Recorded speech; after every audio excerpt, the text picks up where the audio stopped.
CM Kejriwal కు Delhi high court shock ఇచ్చింది. Delhi liquor కేసులో ఈడీ అరెస్టు చేయకుండా ఆదేశాలు ఇవ్వలేమని తేల్చి చెప్పింది. విచారణ పేరుతో పిలిచి అరెస్ట్ చేయాలని చూస్తోందంటూ కేజ్రీవాల్ వేసిన పిటిషన్పై సమాధానం ఇవ్వాలని ఈడీని ఆదేశించింది కోర్టు. ఏప్రిల్ 22లోగా సమాధానం ఇవ్వాలని తెలిపింది. ఈ కేసులో తదుపరి విచారణను ఏప్రిల్ 22కు వాయిదా వేసింది.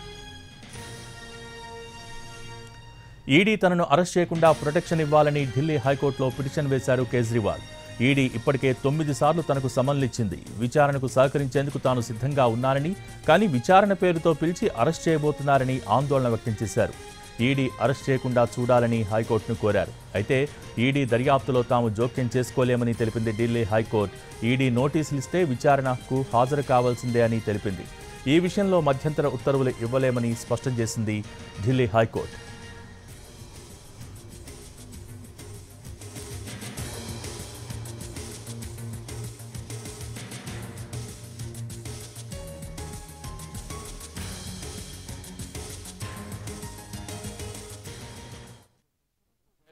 The petition is not maintainable. That was our main ground. And according to us, it's not maintainable. This is a desperate attempt for him to file the petition. Sir कुछ दलील दो तीन प्लीज मेन दलील तो ये है जी, उन्होंने जो जजमेंट पे रिलाई किया वो जजमेंट रिलाई नहीं हो सकते क्योंकि वो जो है इंटरिम ऑर्डर्स थे. Interim orders can't be relied as precedents. लेकिन सर आपने ये क्लियर कर दिया कि व्यक्तिगत तौर पे बुलाया था, पर्सनल कैपेसिटी में. फिलहाल तो व्यक्तिगत तौर पे. सर क्या आम आदमी पार्टी के खिलाफ कोई एविडेंस सामने आ रहा है? आपने कहा कि अगर एविडेंस होगा तो अरेस्ट करेंगे ना. एविडेंस क्या है नहीं है उसके बारे में आपने कहा कि गिरफ्तार करने के लिए नहीं बुला रहे, लेकिन आगे क्या होगा कुछ नहीं कह सकते. हमने ऐसा कुछ नहीं कहा. हमने जो कहा कोर्ट में कहा. That's it. సీఎం కేజ్రీవాల్కు ఢిల్లీ హైకోర్టు షాక్ ఇచ్చింది. ఢిల్లీ లిక్కర్ కేసులో ఈడీ అరెస్ట్ చేయకుండా ఆదేశాలు ఇవ్వలేమని తేల్చి చెప్పింది. విచారణ పేరుతో పిలిచి అరెస్ట్ చేయాలని చూస్తోందంటూ కేజ్రీవాల్ వేసిన పిటిషన్పై సమాధానం ఇవ్వాలని ఈడీని ఆదేశించింది కోర్టు. దీనికి సంబంధించి మోర్ అప్డేట్స్ మా ప్రతినిధి రాజు లైవ్ ద్వారా అందించేందుకు సిద్ధంగా ఉన్నారు. రాజు, ప్రస్తుతం కోర్టు ఆదేశాల తర్వాత తదుపరి స్టెప్స్ కేజ్రీవాల్ ఏ విధంగా ఉండబోతున్నాయి? ఎస్ భోగి, నిజంగా కేజ్రీవాల్, ఢిల్లీ ముఖ్యమంత్రి కేజ్రీవాల్కు ఇప్పుడు ఈడీ అరెస్టు భయం అనేది ఖచ్చితంగా పట్టుకుందని చెప్పుకోవచ్చు. సో తన వంతు ప్రయత్నంగా ముందుగా రౌజ్ అవెన్యూ కోర్టులో తను పిటిషన్ వేశారు. సో అక్కడ కూడా తనకు ఉపశమనం లభించలేదు. సో ఫైనల్గా ఢిల్లీ హైకోర్టును ఆశ్రయించారు. అంటే ఏదైతే ఈడీ తనకు పదే నోటీసులు ఇస్తుంది, గతంలోనే ఢిల్లీ డిప్యూటీ సీఎంగా ఉన్నటువంటి మనీష్ సిసోడియాను పిలిచి విచారిస్తామని చెప్పి దర్యాప్తు సంస్థలు అరెస్టు చేశాయి లిక్కర్ స్కామ్లో.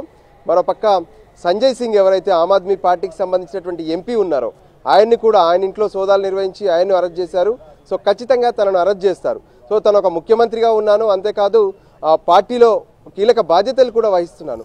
సో ఈ సమయంలో తనను కావాలనే కుట్రపూరితంగా ఈడీ ఏ విధంగానైతే తనను అరెస్టు చేసేందుకు ప్రయత్నం చేస్తుందని చెప్పి హైకోర్టు ముందు తన వాదనలు వినిపించే ప్రయత్నం చేశారు. కానీ ఈడీ సైతం ఈ విషయంలో కరాఖండిగానే ఏదైతే ఢిల్లీ లిక్కర్ స్కామ్కు సంబంధించినటువంటి ఆధారాలు అన్నీ కూడా ఉన్నాయి. సో ఖచ్చితంగా ఈ కేసులో ఢిల్లీ సీఎం కేజ్రీవాల్ను విచారించాల్సిందేనంటూ ఈడీ తరపున న్యాయవాదులు తమ వాదనను వినిపించారు. అయితే కేజ్రీవాల్ చెప్తుంది ఒకటే, తాను ఈడీ విచారణకు హాజరవుతాను, వాళ్ళు అడిగే ప్రశ్నలన్నింటికీ సమాధానం చెప్తాను, కానీ వాళ్ళు అరెస్ట్ చేయకుండా తనకు ఒక ప్రొటెక్షన్ కావాలని చెప్పి కేజ్రీవాల్ కోరడం జరిగింది. కానీ ఈడీ స్పష్టంగా చెప్పింది, తాము అరెస్టు చేస్తామని చెప్పలేం, చెయ్యమని కూడా చెప్పలేం అనే విషయాన్ని స్పష్టం చేసింది. అయితే ఈ విషయంలో తమ జోక్యం అవసరం లేదంటూ, తాము జోక్యం చేసుకోలేమంటూ ఢిల్లీ హైకోర్టు ధర్మాసనం సైతం స్పష్టం చేయడంతో ఇప్పుడు సుప్రీంకోర్టుకు ఆశ్రయించే పనిలో మాత్రం కొంత కేజ్రీవాల్ ఉన్నట్టుగా తెలుస్తుంది. సో ఫైనల్గా ఈడీ తదుపరి నోటీస్, అంటే ఇప్పటికే 9 నోటీసులు ఇచ్చింది ఈడీ ఢిల్లీ లిక్కర్ స్కామ్లో తమ ముందు హాజరు కావాలని చెప్పి. సో ఇప్పటి వరకు కేజ్రీవాల్ హాజరు కాలేదు. సో ఇక 10వ నోటీస్ ఇస్తారా, లేదంటే నేరుగా వెళ్ళి కేజ్రీవాల్ను అరెస్ట్ చేస్తారనే ఒక టెన్షన్ అయితే ఆమ్ ఆద్మీ పార్టీ నేతల్లో మొదలైంది.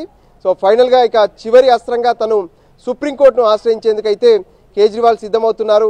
సో తదుపరి నోటీస్ కూడా ఏ క్షణాన్నైనా కేజ్రీవాల్కు వచ్చే అవకాశం కనిపిస్తుంది. ఇప్పటికే ఢిల్లీ లిక్కర్స్ కేసులో కవితను అరెస్ట్ చేశారు. కవిత ఈడీ కస్టడీలో ఉంది. మరోపక్క కేజ్రీవాల్కి సంబంధించిన అరెస్టు పైన కూడా పెద్ద ఎత్తున చర్చ మొదలైంది భోగి. సో ఈ సుప్రీంకోర్టును ఆశ్రయించాక సుప్రీంకోర్టులో ఏమైనా ప్రొటెక్షన్ దొరుకుతుందా, లేదంటే సుప్రీంకోర్టు కూడా ఇక హైకోర్టు ఇచ్చినటువంటి ఆదేశాలు ఇస్తుందనేది మాత్రం కీలకంగా మారే ఛాన్స్ ఉంది భోగి. Thank you Raju.